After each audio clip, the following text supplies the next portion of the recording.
Tenzil, une étude du Juz Amma, le nouveau cursus annuel des instants Bayén, est ouvert aux inscriptions.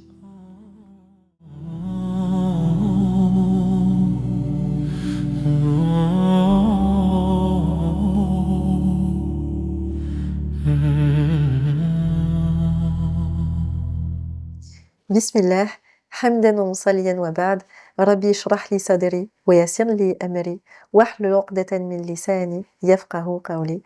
Assalamu alaikum wa rahmatullah. Bienvenue dans ce nouvel épisode de la série du Ramadan des instants Bayén, 10 clés pour aborder le Coran. Alors, série qui accompagne votre e-book, votre workbook dans lequel vous pouvez faire les exercices, retrouver les références dont nous parlons. Et j'espère que c'est un bon compagnon pour vous durant ce Ramadan. La clé d'aujourd'hui, s'appelle questionnement. Donc, sans plus tarder, allons-y, Inch'Allah. Salam alaikum. Wa alaykoum salam. Inès, quelle question il faut se poser quand on aborde le Coran? Alors, quelle question il faut se poser et quelle question on a le droit de se poser et avec quelle intention surtout? Il me semble que cette question du questionnement, justement, elle peut faire peur à beaucoup. Et en même temps, elle peut aussi permettre à certaines personnes d'outrepasser. Donc c'est important, je pense, pour cette conversation, de vraiment être dans la juste mesure et de distinguer quel type de questions, pas seulement dans les mots, mais dans la posture. On a parlé précédemment d'humilité, d'arrogance, de rahma, d'intention. Et bien tout ça, ça va dans la continuité. Donc moi, si tu me le permets, j'aimerais te donner un premier exemple de question. D'accord. Et après cet exemple, Inch'Allah, on va interroger la théorie. Moi, l'exemple que j'aime beaucoup donner à mes élèves, on en a beaucoup parlé, notamment dans l'instant d'ouverture, tu sais, c'était le cours sur Surat al-Fatiha. On a reparlé aussi avec le nom Al-Hamid dans le cours Ahad sur les noms d'Allah. Et là, du coup, on commence le cours Tenzil sur le Juz Amma. Et on va un petit peu voir Surat al-Fatiha aussi au début, on va en parler. Donc cet exemple, pour moi, c'est l'exemple du début de Surat al-Fatiha. Et Allah appartient les meilleurs exemples. Imagine que tu es chez toi et que on sonne à ta porte et qu'on te livre un bouquet de fleurs, un immense bouquet de fleurs. Tu le prends, tu es ravi, tu vois qu'il n'y a pas de carte dessus. Du coup, qu'est-ce que tu demandes au livreur, naturellement? De qui vient-il? De qui vient-il? Et là, on te répond, écoutez, moi, tout ce que je sais, c'est que je devais livrer à cette adresse. C'est un envoi anonyme. Ok? Là, tu vas sentir une gratitude. Tu voudras remercier la personne. Normalement, en toute politesse, en toute décence, tu reçois un bouquet de fleurs, tu as envie de remercier. Le lendemain, à la même heure, deuxième bouquet de fleurs. Pareil, pas de carte. Alors, excepté le fait que ça puisse faire peur dans ce contexte-là, on va mettre ça de côté. Admettons que ça ne fasse que plaisir. Troisième jour, 10e jour passe. Tous les jours, tu reçois des fleurs fraîches. Ça embellit ton intérieur. C'est beau, ça te met en joie. Mais tu ne sais toujours pas de qui elles sont. Au bout d'un moment, le bienfait va être tellement présent, il va être tellement fort dans ton cœur, qu'au lieu de juste te dire « bon, merci à qui que ce soit, mais je sais pas », eh bien tu vas commencer à te mettre en quête. Donc là, c'est trop généreux, c'est trop gentil, ça m'apporte trop de bien. Il faut que je sache qui m'envoie ces fleurs. Oui. Donc tu vas retracer, tu vas retrouver le fleuriste, tu vas aller le voir. S'il vous plaît, j'aimerais savoir de qui me viennent ces bouquets de fleurs, parce que vraiment j'ai besoin de remercier cette personne, c'est trop généreux. Et là, le fleuriste va te dire, voilà, dans mes registres, il s'agit de votre maman. Et tu dis, ah, maman, bienfaitrice anonyme, eh bien tu vas aller, tu vas la remercier. Oui. Donc cette quête-là, le fait de vouloir savoir d'où te vient le bienfait, peut-être que tu t'es pas mise en quête au premier bouquet. Ça t'a fait plaisir, tu as dit, merci, mais sans plus. Deuxième, troisième, peut-être que tu as attendu 10 bouquets, 15 bouquets avant de passer à l'action. Mais à partir du moment où tu as eu la décence en tant qu'être humain de dire non, j'ai reçu un trop beau cadeau, j'ai besoin de dire merci. Ce ne serait que justice, au moins d'essayer de savoir qui c'est pour lui dire merci. Et ça, c'est un petit peu une métaphore de comment la foi germine dans le cœur de quelqu'un. Surat al-Fatiha commence par Alhamdu lillah. Louange et remerciements appartiennent à Allah. Et ce que disent les savants, notamment l'imam al-Razi aussi, je trouve ça très beau, ils disent avant d'arriver à l'étape Allah, tu passes par l'étape Alhamd. Quand un être humain est dans l'appréciation, Comme dirait ma professeure, elle dit non, la gratitude c'est trop restrictif. Elle dit c'est l'appréciation. Pourquoi? Parce que tu veux remercier et tu utilises le bienfait. Tous les matins quand tu vois ton bouquet, tu le sens. Peut-être tu vas en offrir un à tes enfants, à tes amis. Tu multiplies, tu propages ce bienfait-là. Eh bien, les savants disent, dès que tu te poses la question, qui je dois remercier, c'est déjà le début de la foi. Tu vois, c'est le début d'Al-Iman. Et à l'inverse, le manque de foi, qu'est-ce que c'est en arabe? Qu'est-ce qu'on va dire quelqu'un qui ne croit pas? Comment est-ce qu'on va appeler ça? Les kafirs? Oui, très bien, les kafirines, les kafiroun, un kafir.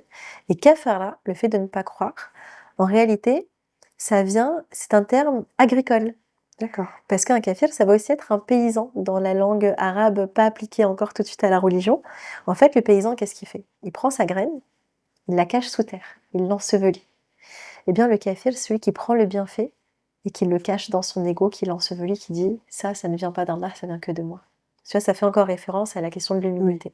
Sauf que ce qui est beau, c'est que la graine en arabe, c'est al-habba, et elle a toujours la potentialité de germer. Tant qu'il y a de la vie, finalement, il y a de l'espoir. Peut-être qu'un jour, quelqu'un qui n'a pas remercié pour les 100 premiers bouquets de fleurs, peut-être qu'un jour, sa graine va se craqueler et quelque chose va germer, un bel arbre va pousser. Vraiment qu'Allah guide toute personne à cette foi-là. Donc ici, tu vois ce questionnement-là, de qui me viennent mes bienfaits? Eh ben, on voit que le fait de se poser la question, de s'interroger, de pas seulement vivre sa vie, métro, boulot, dodo, et on se pose plus de questions, eh ben ça mène à la foi. C'est un élan de l'intérieur, c'est une curiosité très saine, qui te pousse à te mettre en quête, à te mettre en mouvement.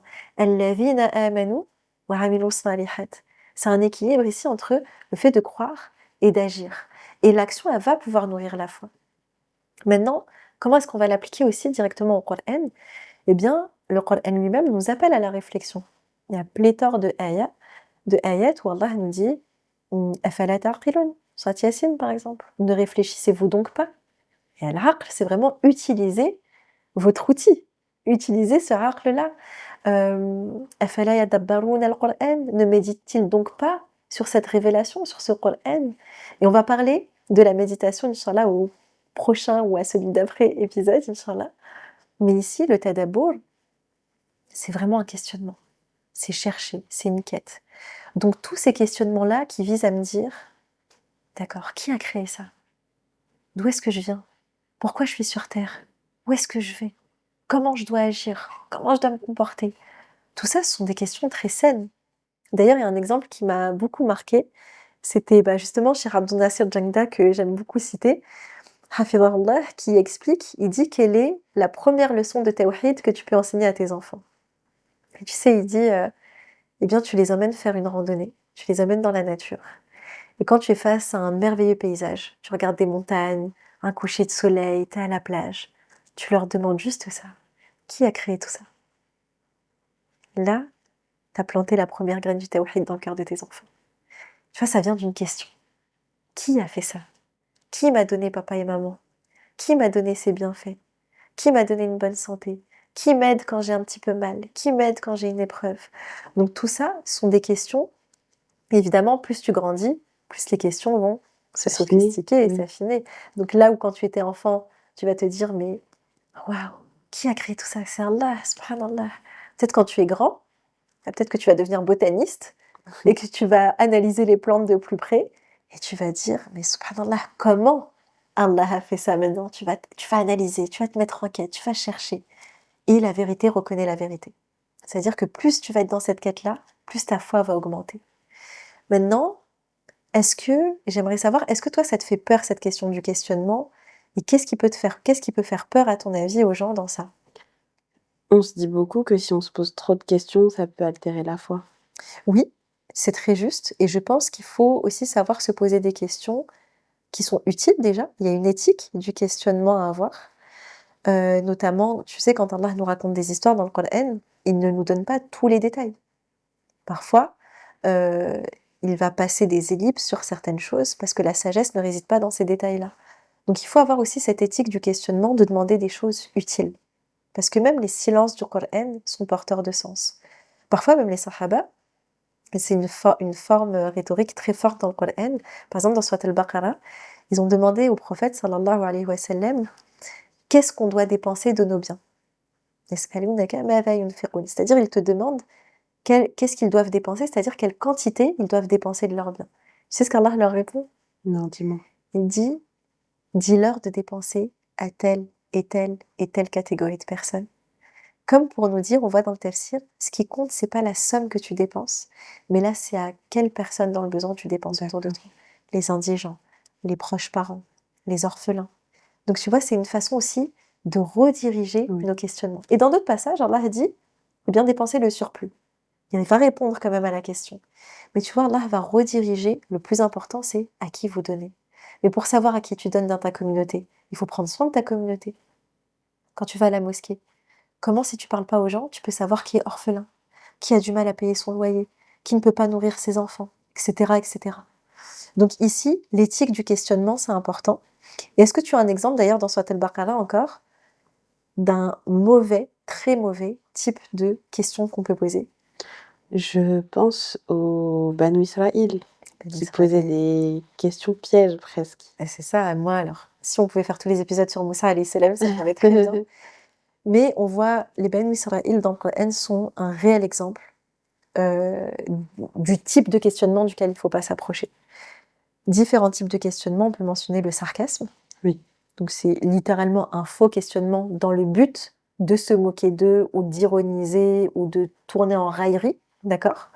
Ou des questions qui ne sont pas, comment dire, qui sont pas sincères, quoi. Qui sont pas dans le but de vraiment apprendre, mais qui sont plus dans le but, eh bien, par exemple, tu vois, Moussa alayhi salam, à chaque fois qu'il pose des questions sur la vache, est-ce que vraiment il voulait faire ce qu'Allah leur demandait?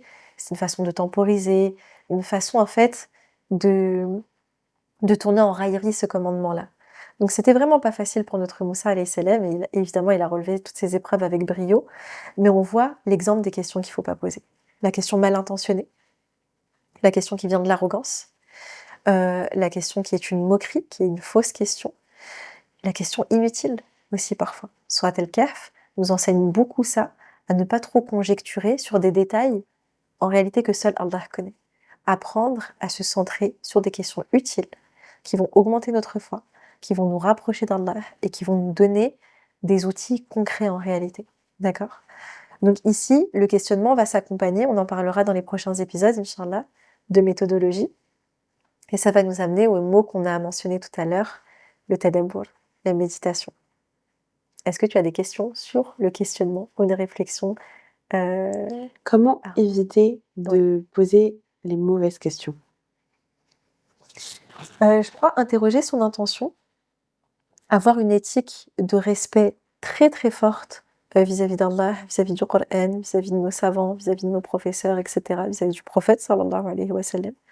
Donc savoir interroger sans que ce soit une remise en cause ou une remise en question. Nos savants ont posé des questions, ils se sont posés des questions entre eux, ils se sont parfois contredits entre eux. Nous, on n'a pas ce degré-là de compétence ou de science, mais le questionnement éthique, ça a une très très grande place dans la pensée islamique. Donc à notre échelle, on va poser des questions qui concrètement nous troublent, entravent notre proximité avec Allah. Par exemple, souvent on va avoir des questions, mais je traverse cette épreuve, pourquoi je vis ça? Parfois tu ne sauras pas le pourquoi. Il faut accepter que tes questions ne trouveront pas forcément de réponse. Mais il y a une façon de les poser. Si quelqu'un disait, merde Allah, mais pourquoi je dois vivre tout ça? C'est injuste. C'est ça le sous-entendu. Oui. Bah ça, c'est une mauvaise question. Mmh. Mais plutôt si quelqu'un dit, ya Allah, pourquoi est-ce que je traverse ça? C'est quoi la sagesse, la leçon, l'éducation que tu es en train de m'enseigner à travers cette épreuve? Tu vois, c'est la même question, Oui. mais c'est pas la même Oui. posture du tout. Rien à voir. Donc c'est vraiment l'intention, la déférence envers Allah, le bon comportement, et poser des questions. C'est différent de remettre en question, de remettre en cause. Je crois que c'est là Oui. que la limite peut être facilement tracée, même dans notre quotidien. Wallahu a'lam. Est-ce qu'il y a des questions que tu nous invites à nous poser pour approcher le Coran? Je crois vraiment, moi ma question préférée, c'est où se trouve le miracle? Moi j'aime beaucoup l'aspect miracle linguistique du Coran, c'est pas le seul aspect miraculeux, mais moi j'aime beaucoup me demander, tiens, Pourquoi ça s'est formulé comme ça et pas autrement? Pourquoi c'est Alhamdulillah et pas Nahmadullah? Nous louons et nous remercions Allah. Pourquoi c'est pas Innal hamdalillah? Certes, sans nombre d'un doute, les louanges et les remerciements appartiennent à Allah. Je crois que ce genre de questions sur les formulations, sur pourquoi est-ce qu'Allah nous le raconte comme ça, je crois que ça, c'est vraiment une très belle porte à pousser. Et je crois qu'à l'inverse, poser trop de questions sur les non-dits, mais tel personnage, il s'appelait comment? Mais ils étaient habillés comment? Mais c'était à quelle époque exactement? Mais ils avaient quel âge exactement? En fait, ça, si c'est pas dit dans le Coran, tu peux peut-être le chercher pour ta culture, mais c'est que c'est peut-être pas essentiel dans la sagesse qu'Allah veut te transmettre. Donc pour moi, les meilleures questions, c'est qu'est-ce qu'Allah veut m'enseigner à travers ça? Pourquoi est-ce que c'est formulé comme ça? Pourquoi est-ce que cette ayah, elle se trouve après celle-ci, mais avant l'autre? C'est quoi le lien entre elles? Pourquoi cette sourate, elle est là? Et regarde par exemple sourate Al-Kahf. Pourquoi elle commence par Alhamdulillah? Et bien quand tu regardes dans l'ordre de lecture, sourate Al-Fatiha commence par Alhamdulillah. Et encore une fois, dans l'ordre de lecture, la moitié du Coran, c'est sourate Al-Kahf. D'accord. Allah réitère Alhamdulillah. La leçon que vous avez apprise au début, vous allez entamer la deuxième moitié de votre lecture, revenez à la leçon numéro 1. Ça, ce sont des questions qui te rapprochent du texte, qui te donnent envie d'avoir ce lien intime avec le Coran, de savoir des choses précises sur le Coran. Et ça, je trouve que c'est très beau parce que ça augmente la foi. C'est comme dans Surat al-Baqarah, elle a 286 ayats, elle est révélée sur 12 ans. Il y a d'autres sourates qui sont révélées en parallèle. Et quand le prophète sallallahu alayhi wa sallam la remet dans le bon ordre, bien sûr, on la coupe en deux, ça fait ayat 143 et ayat 143 de Surat al-Baqarah. Allah nous dit Ja'alnakum ummatan wasata. Nous avons fait de vous une communauté de juste milieu, pile au milieu de Surat al-Baqarah. C'est beau. Et tu vois, ça, ce sont des questions. Quand je lis cette ayah, tiens, c'est la ayah 143. Je vais chercher 286. Ah, c'est la moitié. Ah, c'est intéressant. Là, ça fait partie des miracles numériques dans le Coran. Toutes ces questions-là qui contribuent à ton émerveillement, vas-y. Les questions sur la nature. C'est beau de se poser ça. Oui. Comment est-ce qu'un être humain est formé? Comment est-ce qu'un arbre pousse? Des questions agricoles. La langue arabe est extrêmement liée à la nature parce qu'elle est liée à des gens qui vivaient dans la nature. Donc pour moi, toutes les questions qui contribuent, on a la révélation du Coran et l'autre révélation, c'est le monde qui nous entoure. Sois curieux, intéresse-toi aux sciences. Comment est-ce que le monde fonctionne? Comment est-ce que les planètes tournent? Comment est-ce que le soleil fonctionne? Le lever, le coucher de soleil, les marées, les plantes, les fruits, comment ça pousse, tout ça. Toutes ces questions-là, je pense que ça peut nous permettre d'avoir une meilleure lecture du Coran. On a d'ailleurs un grand savant qui s'appelle Ibn Ashur, rahimahullah, qui a laissé un très très bel héritage de commentaires du Coran. Il avait cette réflexion très belle, il disait, la vie rurale favorise l'essor de la spiritualité, tandis que la vie urbaine, peut l'entraver un petit peu. Pourquoi? Quand tu es en ville, il y a beaucoup de béton. Il y a beaucoup des bruits artificiels, le bruit des voitures, des klaxons, etc. Alors que quand tu es à la campagne, tu as accès à la nature, et tu entends la nature aussi, tu entends les oiseaux, tu entends l'eau couler dans les fontaines, etc. Donc ce cadre-là, ça pousse à la réflexion, ça pousse au questionnement, et ça favorise la foi en réalité. D'accord. Merci Inès. Merci à toi. هذا ما أعلم والله أعلى وأعلم سبحانك اللهم وبحمدك أشهد أن لا إله إلا أنت أستغفرك وأتوب إليك. Je vous souhaite de beaux moments avec votre e-book et on se retrouve très vite Inch'Allah pour un prochain épisode. Assalamu alaikum.